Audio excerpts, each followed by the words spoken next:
네, 윤석열 대통령이 문재인 정부에 대한 검찰 수사가 문제가 없다고 이렇게 선을 그으면서 대대적인 사정 정국이 시작되는 것 아니냐는 분석도 나오고 있습니다. 민주당은 치졸한 야당 탄압이자 국면 전환용 수사라며 강하게 반발했고, 국민의힘은 문재인 정부의 적폐청산이라 되받아치며 여야 공방이 거세지고 있습니다. 박기환 기자입니다.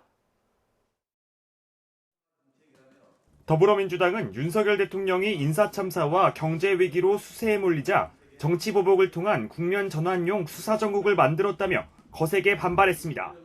직접 국정농단 수사에 참여한 윤석열 대통령 자신은 시키는 대로 칼춤을 추었느냐고 꼬집기도 했습니다. 무리한 수사와 치졸한 탄압이 윤석열식 정치보복의 실체입니다. 야당 탄압용 사정정국, 국면전환용 공안정국 부활을 자시할 수 없습니다.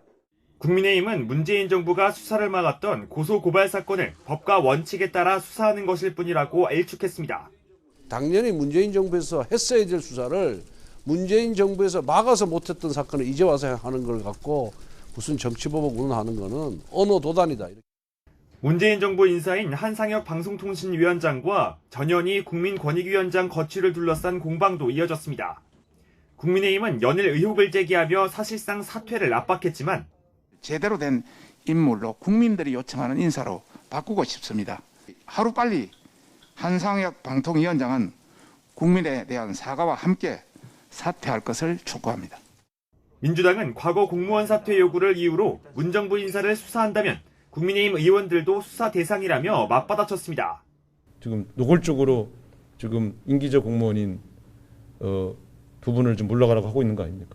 한동훈 법무장관에 의해서 지휘받고 있는 검찰의 수대로라면 권성동 대표도 불법 행위를 하고 있는 것이죠.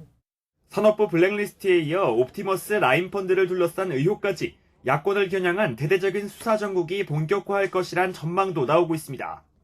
여기에 이재명 의원에 대한 여러 건의 검경 수사도 진행되고 있어서 당장 민주당 내 당권 경쟁에도 영향을 줄 수 있다는 분석도 제기됩니다. YTN 박기환입니다.